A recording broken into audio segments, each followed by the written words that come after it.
Attorney Mardel Gallego for the witness. How do you plead? Not guilty. Let us call Attorney Crystalline Perdit for the accused. Well, if that's the case, we will call on Ms. Caris de la Cruz, the witness of the robbery.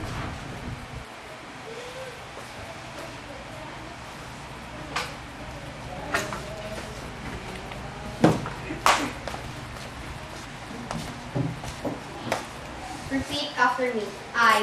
I state your name, Maria Caris de la Cruz, will tell the truth and nothing but the truth, will tell the truth and nothing but the truth. so help me God. So help me God. Din ka tunutabo ang robbery kag anong oras? Mga alas 7 tuguro kung alas 8 sang gabi, mga isa buro ka oras pagkatapos lakat sa mag-asawa nga kuwang ko. Ako ya, ato ko to sa may tiyanggi, lapit sa balay nila. Ano ang nakita mo? May nakita ko duwa nga tao nga daw nagsulod sa balay ni kuwang ko. Paano mo mabalaan nga sila ang suspetsyado? Di kay ang tsura nila daw hindi mapatihan nga buot. Kung i-base mo lang sa itsura nila, paano mo mabalaan nga sila talaga ang suspect? Di nga ato odhaw, nadakpa na sila gani. No further questions, Your Honor.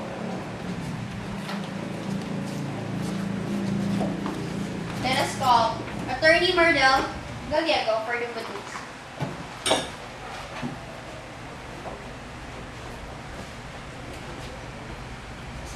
This is my time to ask one of the suspect, Francis Rogin Dura, to stand in court.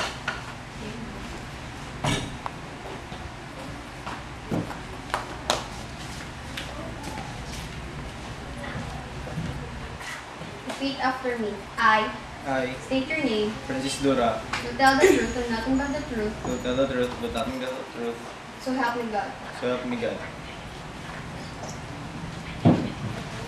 BC, ginhambal, nga nagsulod ka mo sa balay. May ko sulod ya, sila lang to duwaw. Aba nila, malipat bahay lang. Di na to ya! Gani tatlo, bilang tato ng awat po! Order na court. Si, nag-amin ako mga tatlo. No further questions, Your Honor. Based on the statements given, the suspects were proven to be guilty in the reason that they disobeyed the Constitution of the Philippines under Article 2, Section 5 with a bill of 30,000 and an imprisonment for 7 to 14 years depending on how heavy the robber case is. As for the three suspects, Mary May Trigo, Francis Dura, and Cleon Sison, disobeyed the Constitution of the Philippines under Article 2, Section 5, beyond reasonable doubt. Case dismissed.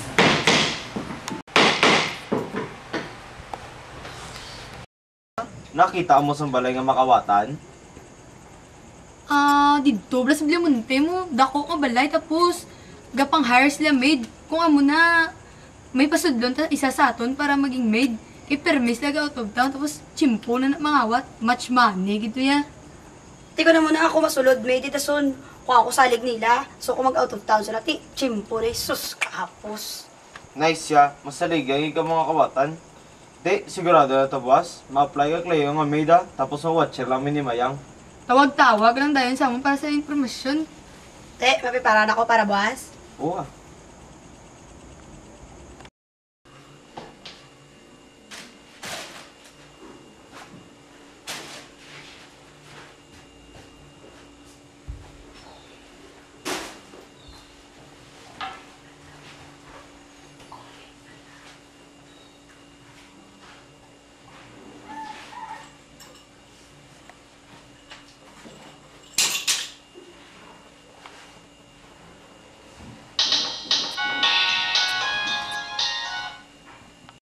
Ano bra? Te, sulod ka na sa balay nga ginambal ta? Ho, parts, ako galing nga jackpot ko ang kuning pamilya. Much money, gini. Sige ah, paproblema.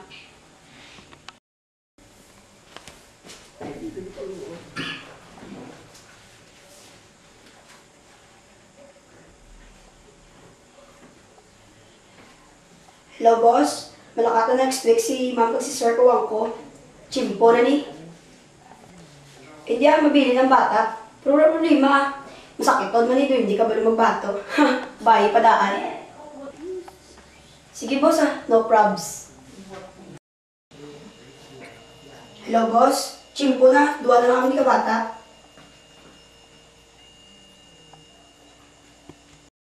Ano tali ma? Can you clean my room, please?